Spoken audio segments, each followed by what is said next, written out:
걸으며 이기에 아무 소리 아니 들려도 하나님의 약속 위에 서리라.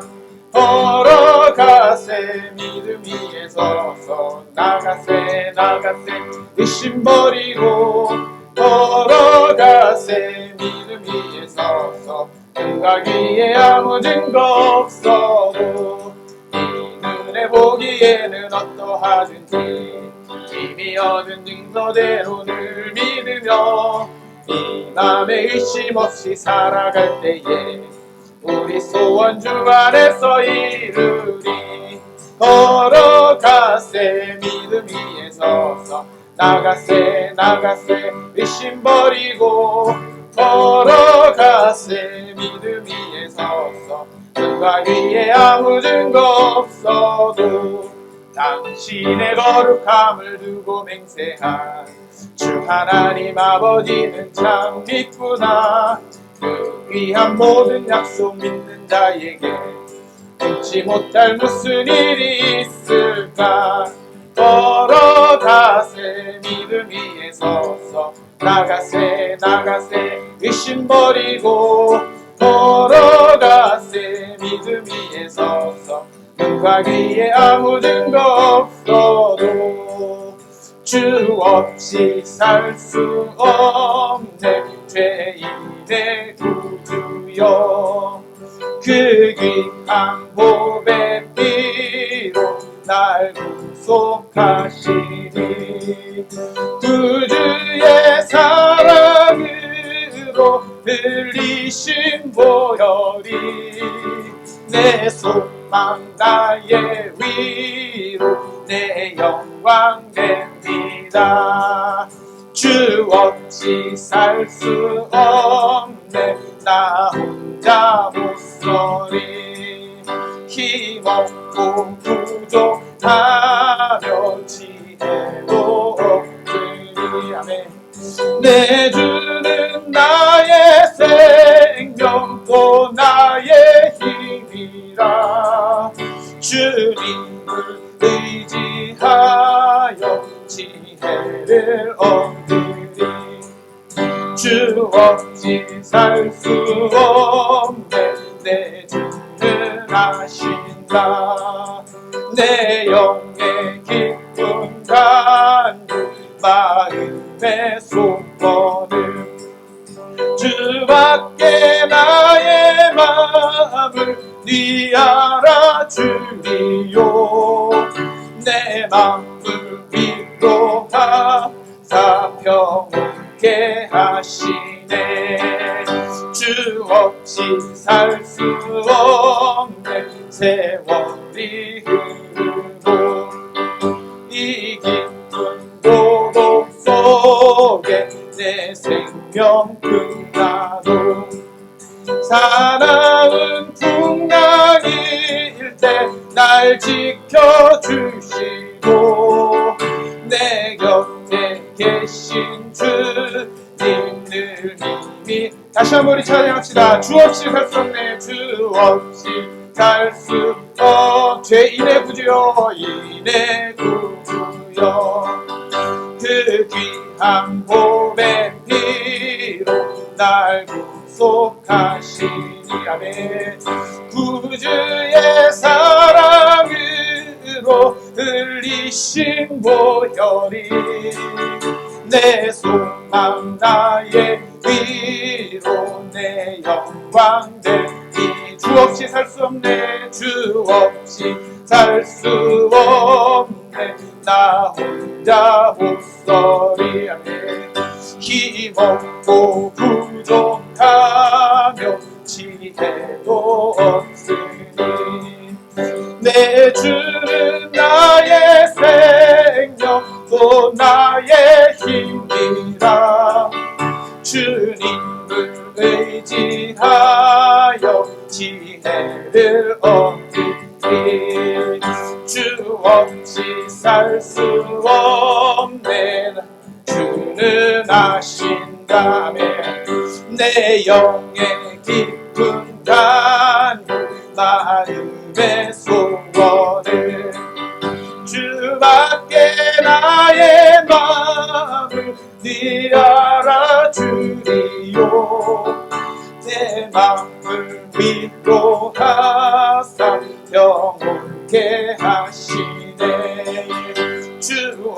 없이 살 수 없네. 세월이 흐르고 이 깊은 고독 속에 내 생명 끝나도 사랑은 풍랑일 때 날 지켜주시고 내 곁에 계신 주님 늘 힘이 되시네. 내 제사함 받고서 내 제사함 받고서 예수를 알기 나의 모든 것 다 변했네. 지금 내 깃든 길 천국 길이요 주의 피로 내 죄를 씻었네. 아멘. 나의 모든 것 변하고 그 피로 구속받았네. 하나님은 나의 구원 되시오니 내게 정죄함 없겠네. 주님 밝은 빛에서 주님 밝은 빛에서 어둠에 지고 나의 모든 것 다 변했네. 지금 내가 주 앞에 온전케 되면 주의 공로를 의지하밀세. 아멘. 나의 모든 것 변하고 그 피로 구속받았네. 하나님은 나의 구원 되시오니 내게 정죄함 없겠네. 내게 성령 임하고 내게 성령 임하고 느끼신 사랑 나의 맘에 가득해 울려 모든 공포 내게서 물리치시니 내가 항상 주 안에 있도. 아멘. 나의 모든 것 변하고 그 피로 구속받았네. 하나님은 나의 구원 되시오니 내게 정죄함 없겠네. 죄에서 자유를 얻게 하면 죄에서 자유 얻게 하면 보혈의 능력 주의 보혈 시험을 이기는 승리되는 참 놀라운 능력이로다. 주의 보혈 주의 보혈 능력이로다. 주의 피 믿으오 주의 보혈 그 어린 양의 매우 귀중한 피로다. 육체의 정욕을 이길 힘은 보혈의 능력 주의 보혈 정결한 마음을 얻게 하니 참 놀라운 능력이로다. 아멘. 주의 보혈 능력이로다. 주의 피 믿으오 주의 보혈 그 어린 양의 매우 귀중한 피로다. 눈보다 더 이게 밝히는 것 보혈의 능력 주의 보혈 부정한 모든 것 밝히시니 참 놀라운 능력이로다. 아멘. 주의 보혈 능력이로다. 주의 피 믿으오 주의 보혈 그 어린 양의 매우 귀중한 피로다. 구주의 복음을 전할 때로 보혈의 능력 주의 보혈 날마다 나에게 찬송 주니 참 놀라운 능력이로다. 아멘. 주의 보혈 능력이로다. 주의 피 믿으오 주의 보혈 그 어린 양의 매우 귀중한 피로 주의 보혈 능력이 또다. 주의 보혈 능력이 또다. 주의 피 믿으오 주의 보혈 그 어린 양의 매우 귀중한 피로 주의 보혈 능력이 또다. 주의 보혈 능력이 또다. 주의 피 믿으오 주의 보혈 그 그 어린 양의 매우 귀중한 피로. 다시 한번 우리 고백합시다. 주의 보혈, 주의 보혈 능력이 있구나. 주의 피 믿으오. 주의 보혈 그 어린 양의 매우 귀중한 피로다. 아멘. 시간이 같이 기도하기를 원합니다. 시간 기도할 때 하나님 우리에게 은혜를 주시옵소서. 우리 주님의 은혜가 임하며 우리 문제가 해결되고 주님의 능력이 임하면 우리의 삶에 소망이 생기는 줄로 믿습니다. 시간이 같이 기도할 때 하나님 이 예배 가운데 주님의 은혜를 부어주시옵소서. 같이 기도하겠습니다. 사랑과 은혜가 풍성하신 하나님 아버지 감사합니다. 아버지 하나님 이 시간 간절히 기도합니다. 아버지 하나님이여 우리 가운데 성령의 은혜를 부어주시옵소서. 하나님 우리의 메마른 땅 가운데에 우리의 메마른 빈들 가운데에 주님의 성령의 단비를 부어주시오. 우리가 하나님을 의지하고 하나님을 바라보고 나아가게 하여 주시기를 간절히 소원합니다. 아버지 하나님이여 이 시간에 우리가 이 자리에 모여서 하나님을 예배하고 경배합니다. 하나님 우리 가운데 성령의 뜨거운 마음을 주시고 하나님의 은혜를 부어주시오. 하나님의 말씀이 우리 가운데 적용되게 하여 주시옵시고 하나님의 나라가 이곳에 임하게 하여 주시옵소서. 우리를 가로막고 있는 문제들이 우리를 가로막고 있는 관계들이 하나님 우리를 가로막고 있는 모든 어려움들이 하나님의 말씀 앞에 무너지고 하나님의 말씀 앞에 아버지 하나님 무릎 꿇게 하여 주시기를 간절히 소원합니다. 아버지 하나님이여 주님의 성령이 일하시고 역사하시는 믿음의 교회가 되게 하여 주시옵소서. 신령과 진리로 예배하는 주님의 살아있는 백성들 되게 하여 주시옵소서. 말씀에 내가 내 영으로 모든 육체에게 부으신다고 하셨습니다. 하나님 아버지 이 시간에 주님의 성령을 우리 가운데 부어주시고 하나님의 말씀을 우리 가운데 부어주시기를 간절히 소원합니다. 주님 역사하여 주시고 인도하여 주시옵소서. 감사하며 예수님의 이름으로 기도합니다.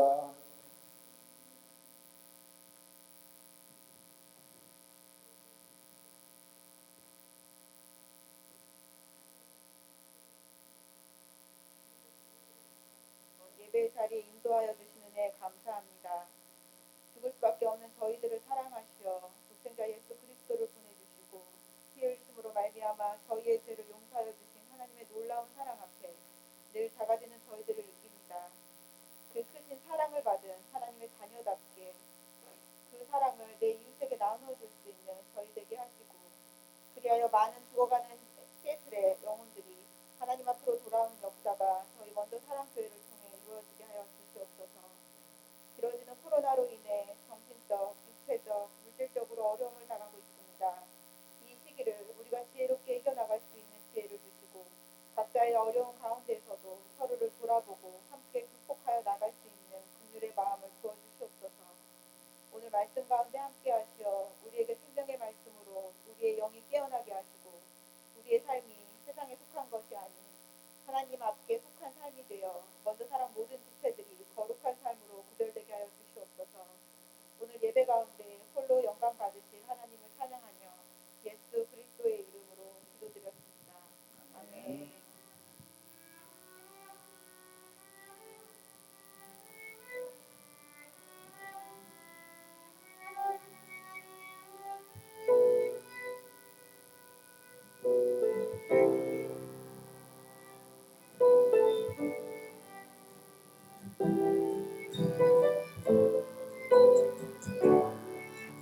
우리 같이 찬양하겠습니다. 나는 하나님을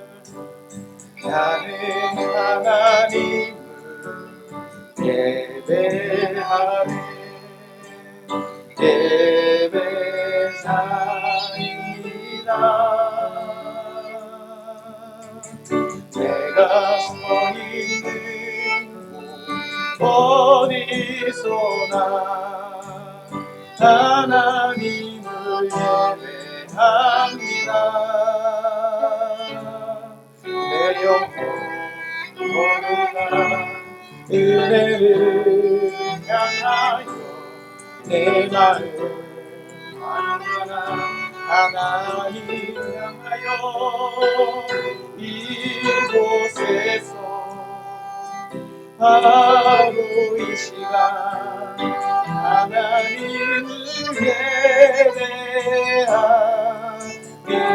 내 영혼 거룩한 내 영혼 거룩한 은혜를 향하여 내 마음 완전한 하나님 향하여 이곳에서 바로 이 시간 하나님을 예배합니다.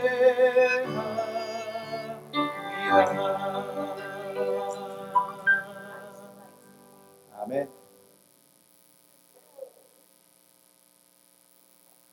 자, 우리 하나님 말씀을 함께 봉독하겠습니다. 출애굽기 3장 4절과 5절 말씀입니다.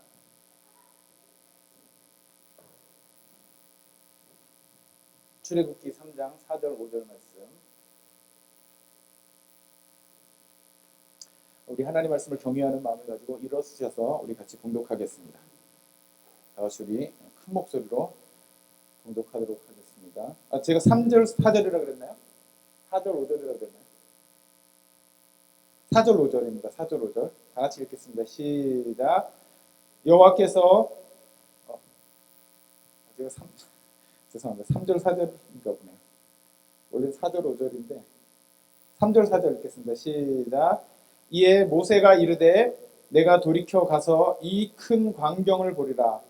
떨기나무가 어찌하여 타지 아니하는고 하니 그때에 여호와께서 그가 보려고 돌이켜 오는 것을 보신지라. 하나님이 떨기나무 가운데서 그를 불러 이르시되 모세야 모세야 하시매 그가 이르되 내가 여기 있나이다. 아멘. 자리에 앉아주시고요. 제가 5절을 마저 읽을게요. 하나님이 이르시되 이리로 가까이 오지 말라. 내가 선 곳은 거룩한 땅이니 내 발에서 신을 벗으라. 기도하겠습니다. 하나님 감사합니다. 주님을 예배하고자 이 자리에 나왔습니다. 찬양하고자 이 자리에 나왔습니다. 하나님 우리 예배를 받아주시고 우리의 찬양을 받아주시고 우리에게 하나님의 은혜를 부어주시고 하나님의 능력을 우리 가운데 부어주시고 이 험악한 세상 가운데 우리가 말씀으로 승리하며 믿음으로 전진해 나갈 수 있는 귀한 교회 될 수 있도록 하나님 인도하여 주시옵소서. 낙심한 자 있습니까? 하나님 그 마음을 어루만져 주시옵소서. 고난 가운데 있는 자 있습니까? 하나님이 그 고난을 이길 수 있는 힘과 지혜를 주시기를 원합니다. 믿음이 연약한 자 있습니까? 하나님 강한 믿음을 더하여 주시옵소서. 부족한 종 하나님 말씀을 들고 삽니다. 이 말씀 가운데 주님이 역사하시고 말씀하시옵소서. 감사하며 예수님의 이름으로 기도합니다. 아멘. 우리 지난주에 이어서 모세의 삶에 대해서 우리가 좀 함께 살펴보기를 원합니다. 우리 지난주 모세의 탄생에 대해서 우리가 함께 살펴보았죠. 모세가 탄생하고 살아가다가 어려움을 당해서 어떤 어려움을 당했습니까? 그 이집트의 바로에게 생명의 위협을 받는. 바로가 모세를 위협하기 시작하면 그 누구도 모세를 구해줄 수 없죠. 모세가 어떻게 합니까? 미디안 땅으로 도망가서 거기서 이드로라는 제사장을 만나고 그 제사장의 딸인 십보라와 결혼을 했습니다. 그래서 이제 거기서 살면서 뭘 했을까요? 양을 쳤습니다. 양치기가 된 거예요. 모세는 이집트에서의 삶을 이제 모두 다 잊어버렸어요. 왜냐하면 이제 광야에서 이집트에서 40년 살고 광야에서 이제 40년을 사는 거예요. 뭐 하면서 살았겠습니까? 양을 치면서 살았어요. 예전에는 모세는 주류였습니다. 주류. 시대를 이끌어가는, 트렌드를 이끄는, 모세가 입으면 유행이 되는 그런 주류의 삶을 살았는데 이제 광야에서 살면서 모세는 비주류의 사람이 되었어요. 아무도 이 모세를 주목하지 않았습니다. 뭐 있는지도 몰랐죠, 사람들이. 지금 모세에게 가장 중요한 것은 누가 정치적 권력을 가지고 이집트를 다스릴 것인가, 얼마나 돈을 많이 벌 것인가 이게 아니고 자기 장인인 이드로의 양떼를 어떻게 하면 잘 이끌어서 건강하게 잘 보살필 수 있을 것인가. 그것이 이 모세의 가장 중요한 관심이었어요. 쉽게 말하면 목동이 되었다는 것입니다. 목동. 양을 치는. 목동이라는 직업이 좋은 직업입니까? 좋지 않은 직업입니까? 오늘날 말로 하면 가장 천한 직업 중에 하나가 이 목동이라는 직업이에요. 왜 그렇습니까? 사람들은 정착해서 한 곳에 살기를 원하지 여기저기 떠돌아다니면서 살기를 원하지 않아요. 사람들은 지붕이 비를 가려주고 벽이 추위를 막아주는 그곳에서 살기를 원하지 이 들판에서 그냥 자리 깔고 양이랑 같이 옹기종기 모여서 자는 걸 원하지 않습니다. 따뜻한 밥 먹기를 원하지 뭐 그냥 날 음식 먹기를 원하지 않죠.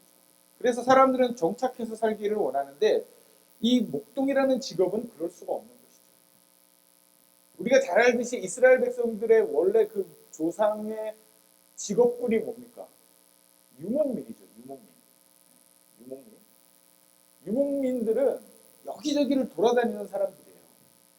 그래서 고대 역사를 어떤 사람들은 도시 문명과 유목민의 그런 갈등이다 이렇게 얘기하는 분도 있어요. 유목민들은 문명을 발전시킬 필요가 없습니다. 왜냐하면 오늘 여기 살고 내일 저기 가면 되기 때문에 건물을 화려하게 질 필요가 없어요. 그래서 그냥 텐트에서 사는 거예요. 사람들이. 오늘 여기 풀 떨어지면 텐트 다 걷어서 다른 데로 이동해야 됩니다. 그러니까 이 유목민들은 무슨 생각을 하냐면 땅에 대한 소유의 개념을 갖고 있지 않아요. 여긴 내 땅, 줄 딱 거놓고 여기 들어오면 안 돼. 뭐 이런 개념이 없어요. 그냥 말 타고 돌아다니면서 여기도 내 땅, 저기도 내 땅, 그냥 풀만 나면 그 풀만 뜯어먹고 살면 되는 거예요. 땅에 대한 소유의 개념이 없습니다. 모든 것을 다 버리고 갈 준비가 돼 있는 사람입니다. 이 모세는 미디안 광야에서 40년 가까이 이제 문명 사회를 떠나서 이 광야에서 유목민으로 살아가기 시작한 것입니다. 40년을 살았어요. 40년을 살면 어떻게 되겠습니까? 우리가 옛말에 10년이면 강산이 변한다는 얘기가 있죠. 사람이 잘 바뀌기가 어려운데 환경에 따라서 사람이 변화됩니다. 근데 이 모세가 40년을 광야에서 유목민으로 살게 되니까 이제 이집트에서 즐거웠던 모든 것들이 이제 사라져버립니다. 이집트에서 자기를 즐겁게 했던, 자기가 품었던 꿈, 야망, 내가 멋있다고 생각했던 옷, 그 이집트의 모든 문화가 이제는 다 벗겨져서 세상 물정 모르는 그냥 촌 아저씨가 돼버린 거예요. 예전에 왕궁에서 살던 얼마나 화려하게 살았겠습니까? 근데 이제는 단벌 신사, 옷도 한 벌밖에 없어갖고 같은 옷 매일 뭐 빨아입는지는 모르겠는데 하여튼 그렇게 사는 거예요. 지저분하게 목욕도 잘 못하고. 모세가 광야로 들어가는 순간 그의 시계는 멈춰버렸습니다.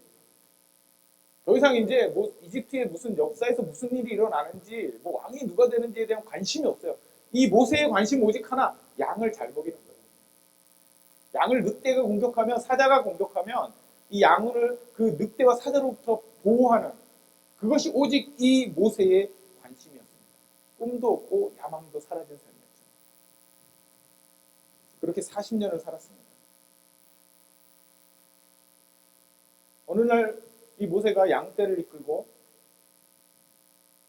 아주 높은 산이 있는 지역을 지나고 있었는데 거기서 아주 신기한 광경을 목격합니다. 그게 뭐냐면 떨기나무가 막 활활 타고 있는데 이 떨기나무가 타서 없어져 버리지 않는 거예요. 계속 불은 타는데 떨기나무가 그대로 있는 거예요. 그리고 모세가 너무 신기해갖고 가까이 가서 보고 싶어서 막 걸어가고 있어요. 이게 이제 뭐 떨기나무가 무슨 품종이냐 그런 논쟁이 많아요. 이게 무슨 뭐 가시나무냐 뭐 여러 가지 논란이 많습니다. 근데 그게 중요한 게 아니고 이게 무슨 나무였냐가 중요한 게 아니고 중요한 게 뭡니까? 나무잖아요. 나무에 불이 붙으면은 한참을 타겠죠. 탄 다음에 어떻게 됩니까? 한참 타다가 탄 다음에 나중에는 이게 제맛 남고 없어지잖아요. 근데 이 떨기나무에 붙은 불은 계속 타는데 이 나무를 태우지 않지만 계속 타고 있는 거예요. 모세가 그걸 봤어요. 그래서 모세가 너무 신기해서 그 광경을 가까이서 보기 위해서 다가갑니다. 그 떨기나무로 다가가요. 근데 그때 무슨 음성이 들립니까? 하나님의 음성. 지금 우리가 하나님의 음성이라고 알고 있지만 모세는 뭔지 몰랐겠죠. 처음에. 음성이 들리는 거예요. 모세야, 모세야 하고 부르는 거예요. 성경에 보니까 이 떨기나무 가운데에 야훼의 사자, 야훼의 천사죠. 오늘날 말로 하면 천사가 더 우리 가슴에 와닿죠. 천사가 그 안에 있었다. 그래서 이 천사가 부른 것이죠.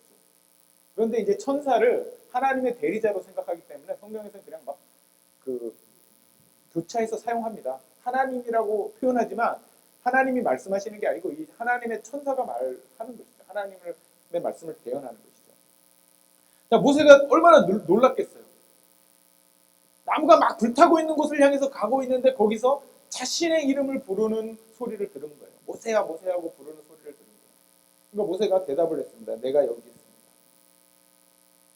그러니까 하나님께서 이 모세에게 자신을 소개합니다. 모세가 지금 80살이에요. 80살. 감사하게도 우리 중에 아직 80살이 아무도 없죠.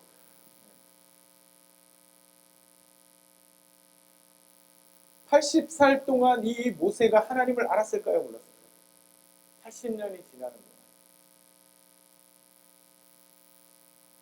우리 지난주에 제가 말씀드렸죠. 모세가 누구에게 이렇게 키워졌습니까?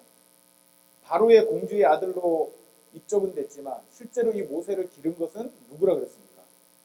모세의 어머니 요게벳.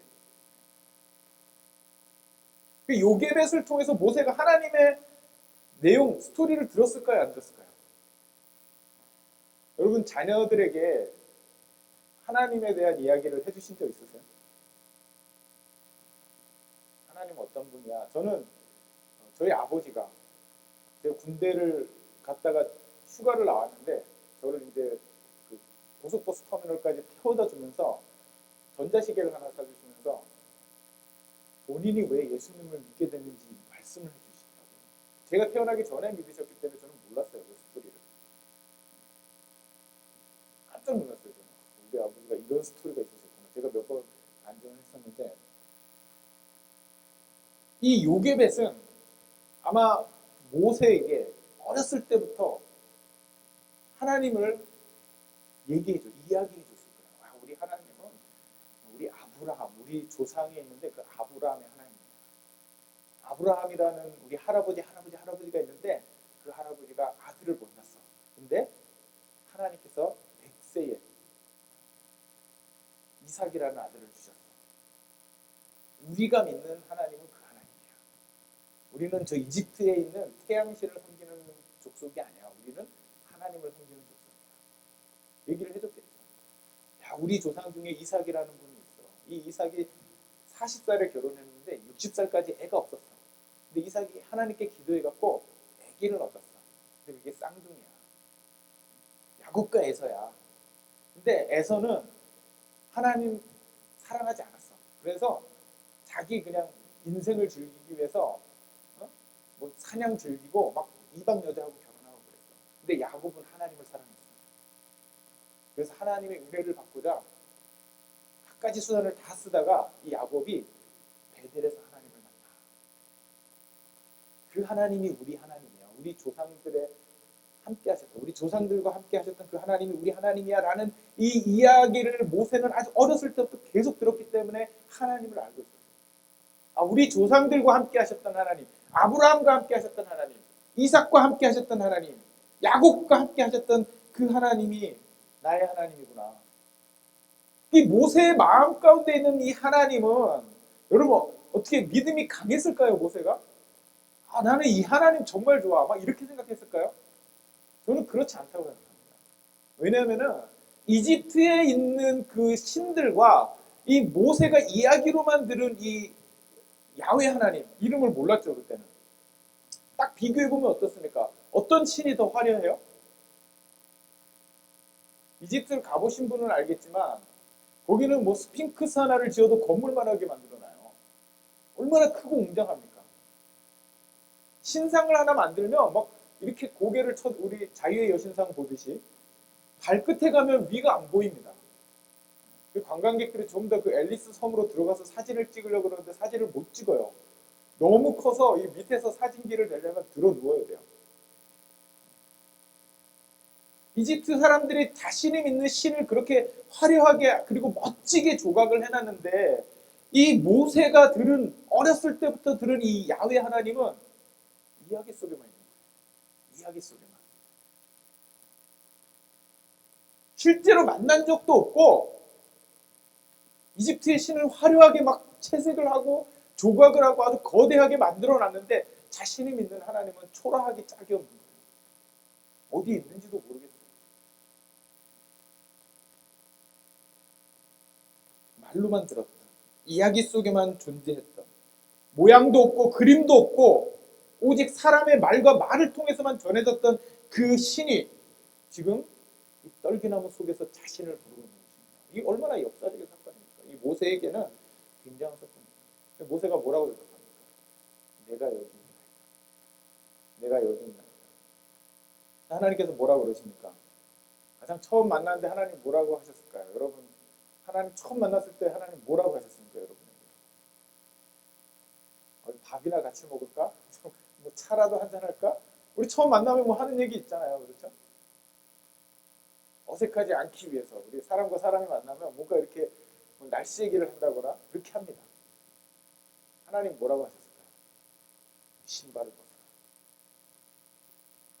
대뜸 모세한테 너 신을 벗어라. 우리가 오늘 읽은 본문의 말씀이 이것이 우리 한국인에게는 참 친숙합니다. 우리 한국인들이 어떤 연구 결과에 보니까 언제 가장 모욕을 느끼냐면 사람들이 신발을 신고 내 집에 들어올 때, 내 방에 신발을 벗지 않고 들어올 때 모욕감을 느낀대요. 굉장히 그게 모욕스러운 그런 일이라고 합니다. 그러니까 우리는 하나님께서 모세에게 신발을 벗어라 이 얘기를 했을 때 전혀 어색하지 않아요. 뭐 당연하지. 하나님 앞에 있으면 신발 벗고 들어와야지. 이렇게 생각하는 거예요. 예의가 있는 민족이죠. 근데 저는 서양 사람들을 생각할 때 이 본문이 참 이해하기 어려울 거라고 저는 생각합니다. 이 신발을 벗는다라는 게 어떤 의미가 있는지 서양 사람들은 정확하게 모를 거예요. 하나님께서 대뜸 모세를 만나자마자 가장 먼저 요구하신 것은 뭐냐면 내 신을 벗어라. 왜 신을 벗으라고 말씀하셨습니까? 내가 선 곳은 거룩한 곳이다.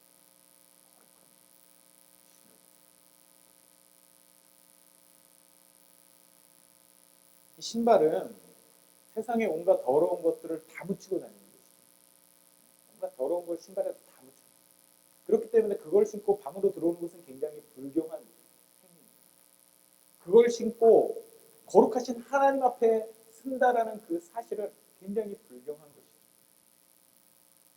하나님께서 그래서 모세에게 가장 먼저 요구하시는 것은 내 발에 신을 벗어라. 더러운 것을 내려놓으라는 것이죠. 하나님 앞에 거룩하게 나오라는 것이죠. 하나님께서 이 모세에게 신을 벗으라고 한 이유는 그 목적은 신발은 더러운 것이기 때문에 거룩한 곳에서 벗으라는 예의의 이유도 있지만 이 미디안 사막에서는 신이 없으면 어떻게 됩니까? 갈 수가 없죠. 그 뜨거운 돌바닥, 완전 암초입니다. 암초가 아니고 바위입니다, 거기가. 근데 그 바위가 굉장히 날카로워요. 그래서 이 신을, 종에게는 신을 주지 않는 거예요. 종, 노예에게 신발을 주지 않아요. 왜? 신발을 신으면 도망가니까. 신발을 안 주면 못 도망가잖아요. 하나님께서 이 모세에게 거룩한 곳이니까 신을 벗으라. 그리고 너는 내 종이다 라고 얘기를 하십니다. 처음 만났는데 하나님께서 모세에게 너는 내 종이다. 납작 엎드리라는 거죠. 하나님. 여러분, 모세가 이 하나님의 음성을 듣고 신발을 벗으라고 하나님께서 말씀하셨을 때 그 감정이 어떻겠어요? 막 할렐루야 하면서 춤을 추면서 막 신발을 벗었겠습니까? 어떤 감정으로 이 지금 말씀을 듣고 있을까요? 이 독일의 유명한 신학자가 있는데 그 사람이 이 누미노제라는 그런 개념을 만들어냈어요. 누미노제. 처음 들어보시는 분도 있을 것입니다. 이게 어떤 느낌이냐면 C.S. 루이스라는 유명한 기독교 변증학자가 있습니다. 그분이 쓴 표현을 빌리자면 이 누미노제가 뭐냐면 내 옆에 방이 있어요. 나는 여기에 있고 또 다른 방이 있는데 그 옆에 호랑이가 있습니다. 무섭습니까? 안 무섭습니까? 사자가 있어요. 그러면은 나를 잡아먹을 수도 있잖아요. 옆방에 사자가 있다 그러면. 그래서 느끼는 그 공포감, 감정 이런 게 있죠. 근데 만약에 옆방에 사자가 아니고 만약에 귀신이 있다. 유령이 있다. 그 느낌과 사자가 있다라는 그 느낌이 같습니까? 다릅니까? 다른 것이죠. 그 느낌을 누미노제라고 합니다. 어떤 영적인 현상을 경험했을 때 하나님의 현현, 하나님이 임하신 그 자리에 섰을 때 우리 인간이 느끼는 그 감정. 그걸 누미노이드라고 그렇게 표현하고 있습니다. 사람이 만들어낸 말이죠. 그런 느낌을 표현하기 위해서. 모세가 지금 그런 느낌을 갖지 않았겠어요? 난생 처음 하나님을 만난 거예요. 80살을 살면서 처음으로 이야기 속에 있던 그 하나님이 살아계신 모습으로 자신 앞에 나타나서 말씀을 하고 계신 것입니다. 얼마나 두려웠겠습니까? 그 두려움은 내 목에다 칼을 드러내고 죽이려 하는 그 두려움과 다른 두려움이라는 거예요.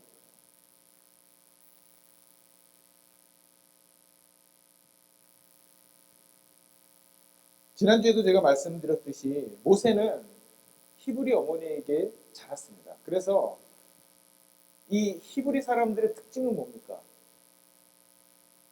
다른 민족과 다르게 히브리 사람들은 유일신 사상을 갖고 있죠.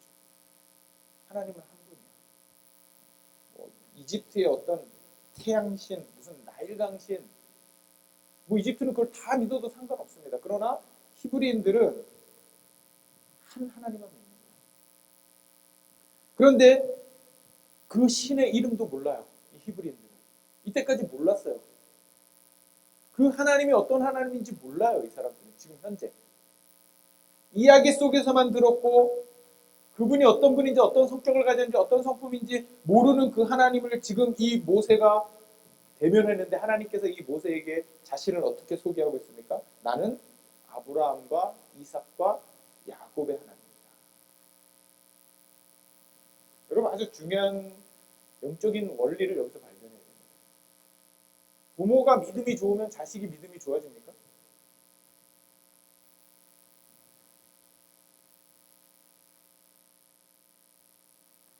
부모가 믿음이 없으면 자식이 믿음이 나빠집니까? 부모와 자식의 믿음은 별개입니다. 물론 부모가 좋은 가이드를 해줄 수는 있어요. 좋은 본이 될 수는 있어요. 신앙에. 아브라함이 하나님을 잘 알고 하나님을 만나고 하나님의 복을 받은 사람인 것은 맞지만 그 후손들 모두가 하나님의 그 의뢰를 경험한 건 아니었다는 거예요. 이삭이 하나님을 잘 알았지만 야곱이 하나님을 잘 알았지만 그 자녀들은 하나님을 이야기 속에서만 들을 수밖에 없는 거예요. 살아계신 하나님을 느끼지 못하는 것이죠. 우리의 믿음은 하나님을 이야기 속에서만 듣는 것으로는 부족하다는 거예요. 스토리 안에 있는 하나님으로 우리가 만나는 것은 부족하다는 거죠. 내가 실제적으로 하나님을 나의 하나님으로 인식하지 않으면 우리의 믿음은 조상의 하나님을 믿는 것밖에 안 돼요. 그래서 하나님을 소개할 때 하나님께서 뭐라고 소개합니까? 아브라함의 하나님이다. 그 말은 뭐예요? 내가 아브라함과 함께 했던 그 하나님이다. 이삭의 하나님이다. 내가 이삭과 함께 했기 때문에 그 하나님은 이삭의 하나님이다. 야곱의 하나님이다. 그러면 야곱과 함께 하셨던 그 하나님, 물론 하나님은 한 분이기 때문에 같죠. 그러나 야곱이 만난 하나님은 다르다라는 거예요. 아브라함이 만난 하나님과 야곱이 만난 하나님은 다른 하나님이에요. 왜? 나 개인은 하나님을 다르게 인식하죠. 야곱의 큰아들이 루벤입니다. 근데 성경에 아브라함의 하나님, 이삭의 하나님, 야곱의 하나님이라는 표현은 있지만 루벤의 하나님이라는 표현은 없어요. 그렇죠? 왜 그렇습니까? 루벤이 하나님을 몰랐습니까? 자기 아버지가 믿는 하나님을 루벤이 몰랐을 리가 없어요. 야곱은 야복강에서 하나님과 씨름을 했던 사람이에요. 그래서 그 이름이 뭐로 바뀝니까? 야곱에서 이스라엘로 바뀌어요. 이스라엘이라는 말이 무슨 뜻이냐면 하나님과 겨룬자. 우리 인간은 어떻게 하나님과 겨룹니까?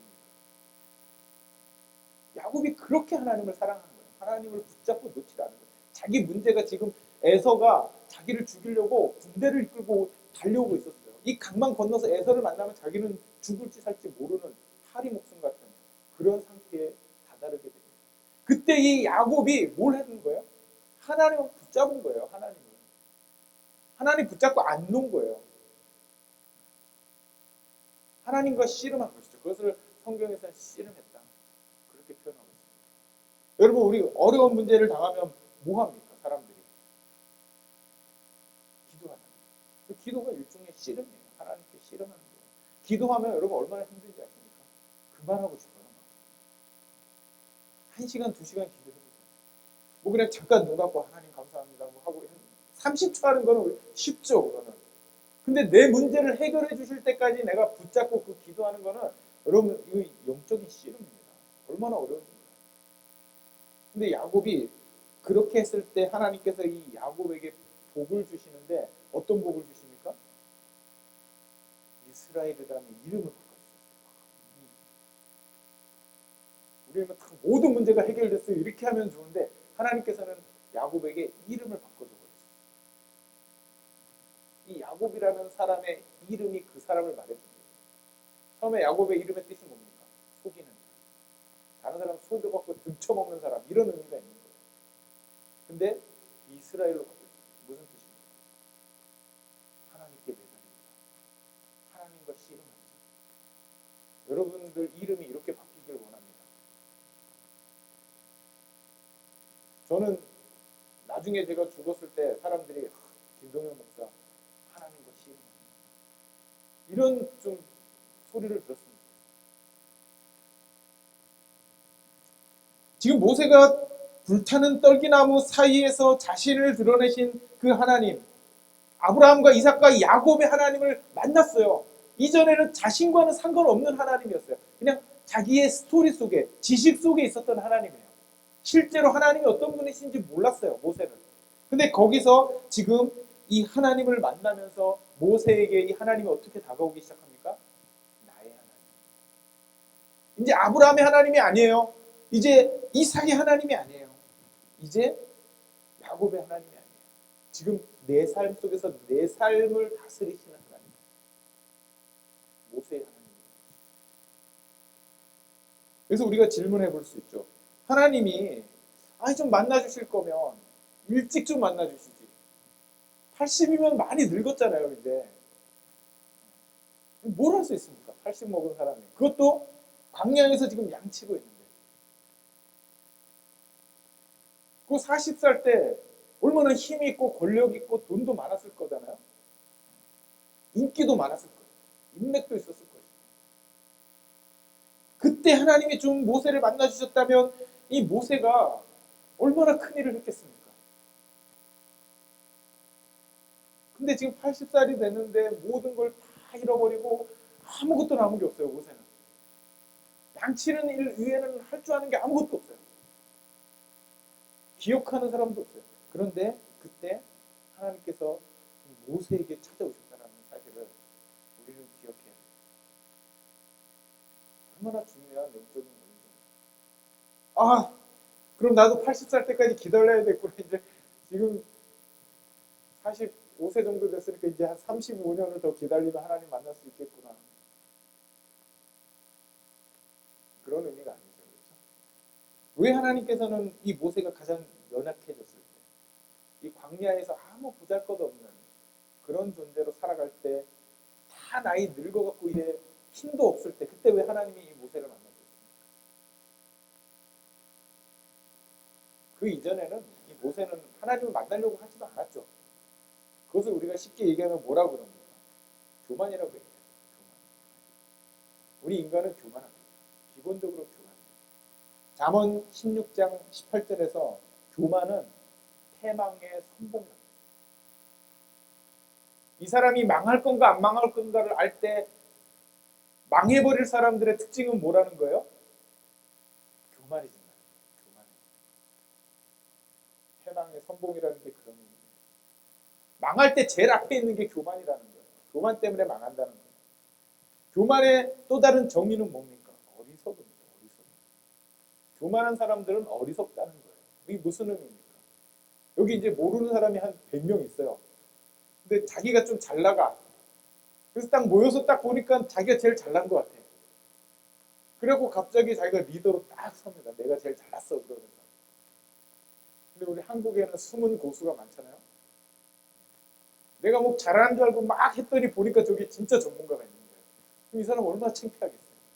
어리석은 것이죠. 자기가 제일 잘났다고 생각하는 그 생각이 어리석은 생각이라는 거예요. 우리 인간 사이에서도 그렇게 생각하는 것은 어리석은데 만약 창조주 하나님이 우리를 보고 있다면 그 생각은 얼마나 어리석겠어요. 얼마나 하찮겠어요. 교만은 그렇기 때문에 교만한 사람들의 특징은 어리석다라는 거예요. 그 어리석은 사람들의 특징은 시편 14편 1절에 나온 것 같이 그 마음속에 하나님이 없다. 어리석음의 정점이 바로 그겁니다. 이 방에서 나보다 큰 사람 없어. 나보다 잘난 사람 없어. 이렇게 얘기하는 것과 같은 거예요. 하나님은 없다. 그 마음속에. 만약 모세가 이집트의 모든 권력과 힘을 다 가지고 있을 때 하나님이 나타났다면 뭐라고 얘기했을까요? 하나님 반갑습니다. 저기 태양신 옆에 가서 쓰세요. 하나님 반갑습니다. 저기 나일강 뒤에 가서 쓰세요. 그렇게 얘기하지 않았겠어요? 혹시 모세가 하나님의 도움으로 이 이스라엘 백성들을 히브리 민족을 이집트에서 끄집어내서 데리고 나왔어요. 하나님의 능력이 아니고 자기의 힘으로, 자기의 잘남과 자기의 똑똑함으로 이 이집트 백성을 지금 출애굽시켜서 데리고 나왔어요. 어디로 갑니까? 그 다음에 이 이집트라는 문명사회를 떠나면 그 다음에 어디입니까, 여러분? 어디로 갔어요? 광야로 가잖아요. 제가 우리 아들에게 요즘 이제 활 쏘는 걸 가르쳐 주려고 합니다. 활. 세상이 점점 이게 막 복잡해지니까 자기를 보호할 수 있는 걸 하나 가르쳐야겠다. 그 생각을 했는데 뭐가 있을까? 사냥이라도 해먹고 살려면 활이 있어야 된다. 총은 뭐 생산이 안 되면 쓸모가 없잖아요. 그렇죠? 이 세상의 모든 첨단 문명들, 휴대폰, 뭐 컴퓨터, 다양한 그 문명들이 있잖아요. 이것이 이 제도권 안에 있을 때, 이 문명 사회에 있을 때는 굉장히 요긴하게 쓰일 수 있지만 사막 한가운데 가면 아무 쓸모 없어요. 우리가 이제 오늘 레이니어로 올라갈 텐데 거기 올라가면 휴대폰 안 터져요. 많이 죽습니다. 길 잃어버려요. 사람들이. 왜 죽겠어요? 거기 그게 필요 없는 세상이에요. 그것으로 살 수 없는 세상이에요. 이스라엘 백성을 60만이나 되는 그 사람들을 데리고 광야로 들어갔는데 모세가 자기가 알고 있던 이집트의 지혜와 기술과 방식으로 이 사람들을 이끌 수 있었겠습니까? 불가능해요. 그래서 하나님은 기다리신 거예요. 모세를 기다리신 것입니다. 언제까지 기다리신 것입니까? 나는 아무것도 아닙니다 라고 자기가 느낄 때까지. 얼마나 중요한 깨달음인지 모릅니다. 나는 하나님 없으면 아무것도 없습니다. 하나님 없으면 아무것도 없습니다. 오늘날 사람들은 이 고백을 잃어버렸어요. 여러분, 잘나고 뛰어난 사람들이 하나님을 만날 가능성이 높겠습니까? 아니면 못나고 천한 사람들이 하나님 만날 가능성이 높겠습니까? 이런 맥락에서 보면. 아니, 통계적으로 봐도 우리가 금방 알 수 있어요. 여러분, TV에 나오는 대통령이 예수님을 원래 안 믿었는데 어느 날 예수님을 만나고 회심한 기사를 본 적 있습니까? 아주 대기업의 회장이 자기가 모든 걸 다 누리고 있었는데 어느 날 회심하고 하나님을 만난 그런 기사를 본 적이 있어요. 저는 없는 것 같아요. 오히려 하나님을 믿다가 버린 기사는 많이 나오죠. 왜 그렇습니까? 내가 할 수 있거든요. 내가 다 할 수 있거든요. 하나님 필요 없는 거예요. 그 사람. 하나님은 어떤 사람이 필요합니까? 아무것도 할 수 없는 거예요.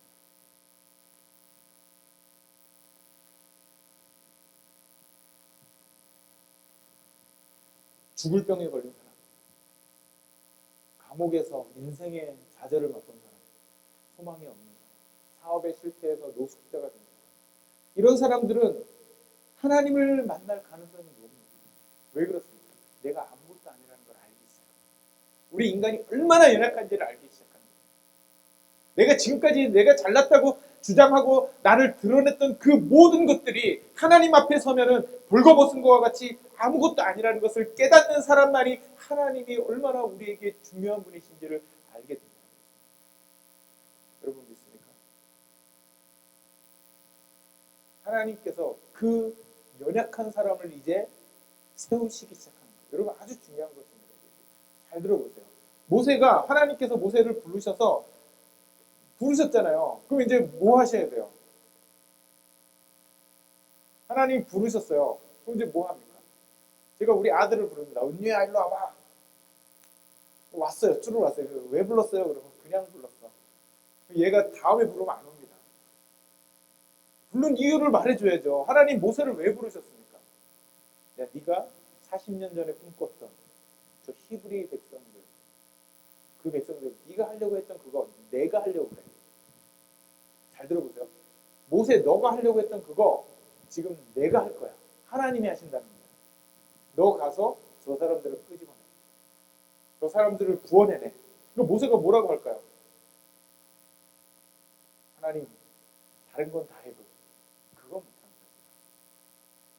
저는 그걸 할 수가 없어요. 모세가 이렇게 얘기해요. 내가 누구이기에 바로에게 가며 이스라엘 자손을 애굽에서 인도하여 내리까. 아까 제가 말씀드렸죠. 모세가 어떤 상황입니까 지금? 나는 아무것도 아닙니다. 나는 나띵입니다. 아무것도 아닙니다. 이렇게 이런 완전히 자포자기한 상태에 있는데 하나님이 그 모세를 딱 집어서 뭐라 그러는 거예요? 너 가서 저 사람들을 끄집어내는 정말 중요한 일을 해야 돼. 그러니까 모세가 뭐라 그러는 거예요? 아 나는 할 수 없어요. 내가 누군데 이런 걸 합니까? 저는 나띵입니다. 저를 보내지 마세요. 인생의 실패자죠. 도망자죠 지금 모세는. 그 일을 할 수가 없는 거예요. 내가 힘이 있을 때도 하나님 못했는데 지금 인생의 종착점에 가고 완전히 망하고 나를 죽이려는 사람들이 지금 칼을 갈고 있는 곳에 내가 갈 수가 없습니다. 이렇게 얘기하고 있는 것이죠. 근데 하나님께서 그때 모세에게 뭐라고 말씀하십니까? 너 할 수 있어. 너 못하겠어? 하고 인커리지 하신 게 아니에요. 용기를 주신 게 아니에요. 하나님 뭐라 그러십니까? 너는 할 수 없어. 너는 할 수 없어. 내가 할 거야. 내가 너와 함께. 하나님의 끊임없는 메시지가 이거죠. 예수님의 이름이 천사가 예수님을 뭐라고 얘기합니까? 임마누엘이라. 임마누엘이 무슨 뜻이에요? 하나님이 우리와 함께. 성령이 우리 가운데 내주하신다 그러잖아요. 그게 무슨 의미입니까? 하나님이 우리와 함께. 마태복음 28장 18절에서 20절 말씀에 보면 뭐라 그럽니까? 하늘과 땅의 모든 곳에 내가 가질 수 있는 너희는 가서 제자를 삼아라. 주의 일을 감당해라. 내가 세상 끝날까지 너희와 항상 함께. 하나님이 우리와 함께 하시면 우리는 할 수 있는 거예요. 하나님이 우리와 함께 하시면 우리가 할 수가 있습니다. 왜 그렇습니까? 여러분 종이 있죠. 종이. 이 종이를 연필로 뚫는 게 쉽습니까? 어렵습니까? 연필 갖고 푹 치면 그냥 확 뚫려버려요. 근데 이 종이를 만약에 아주 단단한 바위에다 딱 올려놓으면 연필로 아무리 찍어도 드릴로 막 들이박아도 뚫을 수가 없습니다. 종이가 튼튼한 게 아니고 이 바위가 튼튼한 거예요. 흠집은 낼 수 있어요. 상처를 좀 줄 수는 있어요. 그러나 뚫고 지나갈 수 있어요. 하나님이 우리와 함께 하신다는 것은 그런 의미와 같은 거예요. 우리는 연약해요. 우리는 할 수 없어요. 그러나 우리를 붙들고 계시는 나와 함께 하시는 그분이 전능하십니다. 우리는 도구입니다. 하나님이 사용하시는 도구예요. 여러분들의 인생에 있어서 내가 할 수 없는 것들 너무 많아요. 그러나 하나님 함께 하시면 우리 할 수 있습니다. 이게 얼마나 중요한 영적인 원리인지 하나님 함께 하십니다. 믿습니까? 오늘 모세는 하나님을 만났습니다. 모세가 가장 연약했을 때, 자포자기 하고 무기력해져 있을 때 하나님께서 이 모세를 찾아오셨어요. 그리고 하나님께서는 자기 자신을 계시해 주셨습니다. 뭐라고 계십니까? 나는 백세의 모두가 포기할 것 같았던 백세의 아들을 낳는 그 일을 가능하게 한 아브라함 하나님, 이삭과 함께했던 그 하나님이에요. 형에게 쫓겨서 죽을 수밖에 없었던 그 죽음을 평화로 변화시킨 야곱과 함께했던 그 하나님, 이제 내가 너와 함께. 지금 그걸 말씀하시고 있는 거죠. 모세는 아브라함과 이삭과 야곱의 하나님, 다시 말해서 타자의 하나님, 내가 아닌 다른 사람의 하나님으로 인식하던 그 모세가 이제 이 떨기나무 앞에서 나와 함께 하시는, 나와 관계된 그 하나님으로 인식의 전환이 일어나고 있는 것입니다. 하나님은 다른 사람의 하나님이 아니에요. 나의 하나님이에요. 여러분, 그 하나님을 믿고 계십니까? 하나님은 이야기 속의 하나님이 아니에요. 지금도 우리와 함께 하시는 살아계신 하나님이죠. 여러분, 그걸 인식하고 계십니까? 하나님을 아버지라고 부르고 계십니까? 너무나 많은 사람들이 하나님을 아버지라고 부르지 못하고 하나님과 교제하지 못하고 겉돌고 있습니다. 주변에서. 어떻게 생각하냐면 하나님은 나와 함께 하시는 하나님이 아니야. 목사님과 함께 하시는 하나님이야. 아니면 뭐 선교사님과 함께 하시는 하나님이야. 아니면 성경의 어떤 위대한 인물들과 함께 하셨던 하나님이야. 나와는 상관없어. 나는 그냥 하나님을 이야기로만 들었어. 말로만 들었어. 여러분, 하나님을 인격적으로 만나시기를 부탁드립니다. 여러분과 함께 하시는 하나님.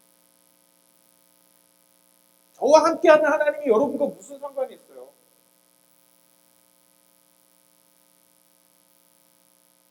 산 밑으로 떨어지는 떡봉을 우리가 주워 먹고 사는 사람 아니지 않습니까? 하나님이 우리에게 직접 은혜를 주셔야 돼요. 하나님이 우리에게 성령을 부으셔서 우리 가운데 뜨거운 마음을 주셔야 돼요. 열정을 주셔야 돼요. 하나님이. 능력을 주셔야 돼요. 김동영 목사에게 능력을, 물론 저도 받아야겠죠. 저도 하나님의 능력을 받아야겠지만 여러분에게 역사하시는 하나님을 우리가 경험하는 것이 너무나 중요합니다.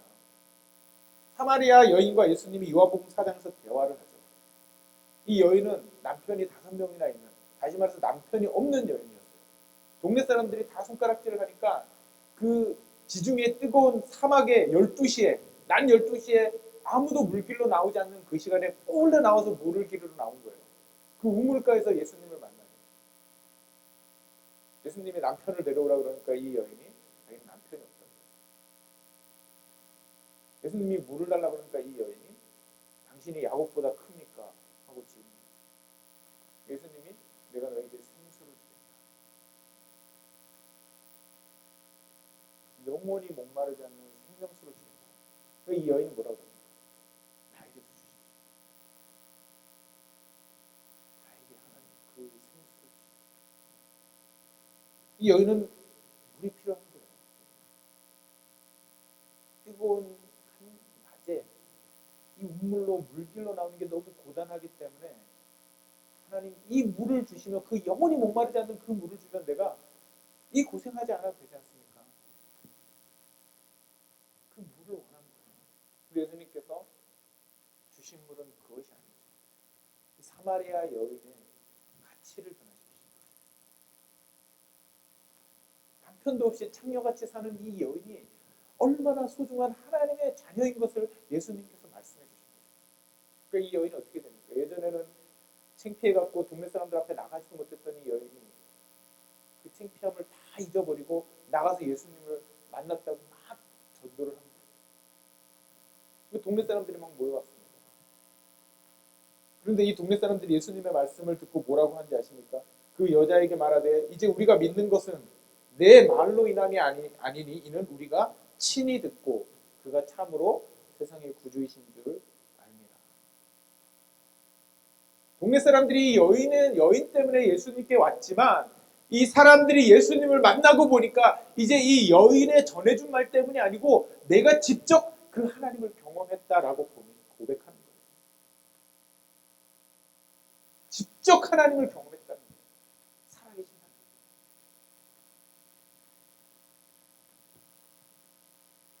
하나님. 4년 전에 제가 그랜드 캐년에 대한 이야기를 처음 접했습니다. 제가 잘 아는 지인이 거기를 갔다 왔어요. 너무 멋있다고 막 자랑을 하는 거예요. 꼭 가봐야 된다.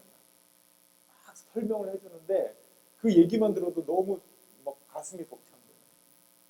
근데 1년 후에 제가 거기를 갔다 올 수 있는 기회가 생겼어요. 가서 봤는데 그분이 설명한 건 10분의 1도 안 됩니다. 말로 다 표현할 수가 없어요. 그래서 저는 그때부터 사람들이 거기 간다 그러면 꼭 가보라 그럽니다. 반드시 가보셔야 됩니다. 전도사가 됐어요. 여러분, 우리가 하나님을 직접 경험하고 맛보아야지 하나님을 강하게 생각해요. 내가 믿는 하나님 얼마나 좋은지 몰라요. 하나님을 아는 거는 여러분 통장에 돈이 많이 들어있는 그런 든든함, 아니면 내가 아주 유명한 변호사를 아는 그런 든든함, 아니면 내가 대통령을 아는 그런 든든함 비교도 되지 않습니다. 하나님을 만나요. 인격적으로 하나님을 만나요. 나에게 관련 있는 하나님, 나를 사랑하시는 하나님, 나와 함께 하시는 하나님, 믿으시고 하나님 여러분과 함께 하십니다. 성경에 끊임없이 그걸 약속하고 있는 거예요. 의심이 되시면 무릎 꿇고 기도해 보세요. 하나님 정말 나와 함께 하십니까? 증거를 주십시오. 나 이름을 불러주십시오. 하나님 기도해 보세요. 함께 찬양합시다.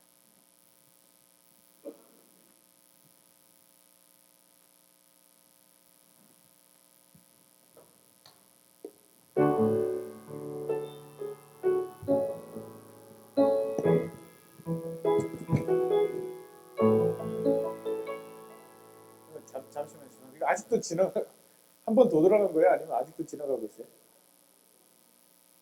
한 번 돌아갔는데 또 켜신 거예요? 안 켜셔도 되는데.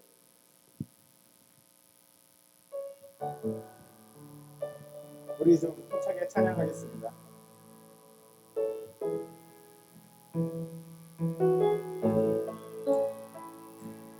나의 힘이 되신 여호와여, 내가 주님을 사랑합니다. 주는 나의 반석이시며 나의 요새시라네.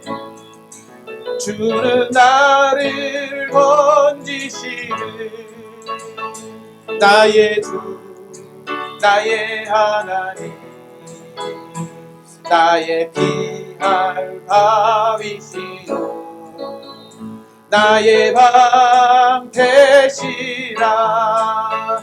나의 하나님, 나의 하나님, 구원의 풀이시요 나의 산성이라. 나의 하나님, 나의 하나님,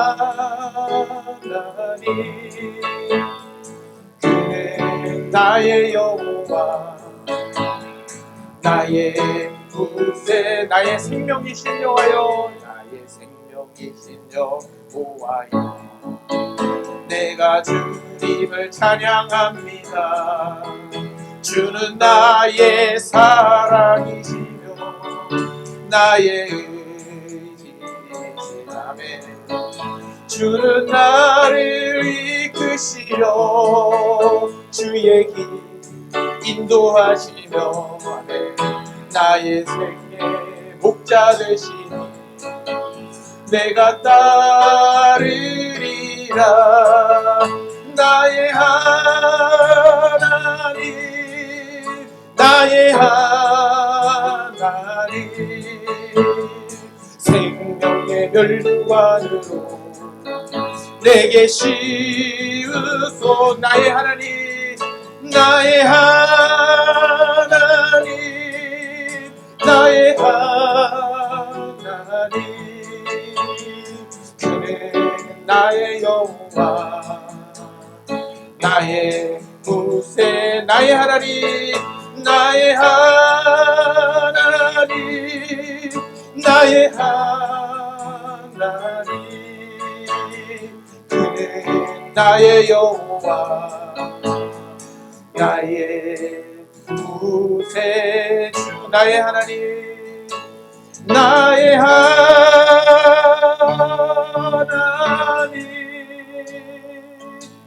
나의 하나님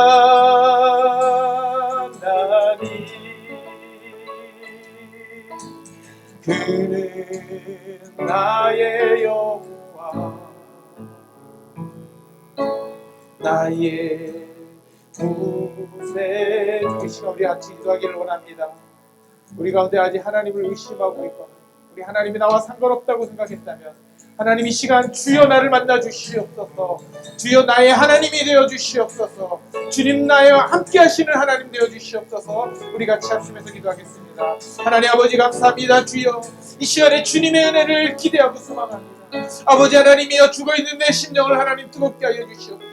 아버지 메말라있는 내 영혼에 주님의 성령의 은혜를 부으시옵소서. 주님이 함께 하시는 은혜가 충만하기를 원합니다. 나의 하나님이라고 우리가 부를 수 있는 믿음을 주시기를 원합니다. 아직 연약한 믿음이 있다면 아버지 하나님이여 그 가운데 담대한 믿음을 하나님 불어넣어 주시옵소서. 아직도 그 마음이 교만하다면 하나님이여 그 마음을 꺾으시고 아버지 하나님 앞에 겸손한 마음으로 나아가게 하여 주시기를 간절히 소원합니다. 나는 할 수 없으나 주님이 나와 함께 하시며 내가 할 수 있다는 담대한 믿음을 허락하여 주시옵소서. 살아계신 하나님 역사하시는 아버지, 우리의 인생을 바꿔주시고 우리의 삶을 변화시켜 주시기를 간절히 소원합니다. 아버지 우리가 연약할 때에 주님을 더 간절히 찾게 하여 주시옵소서. 아버지 하나님이 이 시간 우리와 함께 하여 주시옵소서. 우리에게 하나님의 은혜를 부어 주시옵소서. 주님의 진리를 부어 주시옵소서. 우리의 입술을 열어 주시옵소서. 기도의 문을 열어 주시옵소서. 말씀의 문을 열어 주시옵소서. 부흥을 우리에게 허락하여 주시옵소서. 우리의 심령이 뜨거워지는 하나님으로 인해서 우리가 열방하는 하나님으로 인해서 우리 인생이 변화되는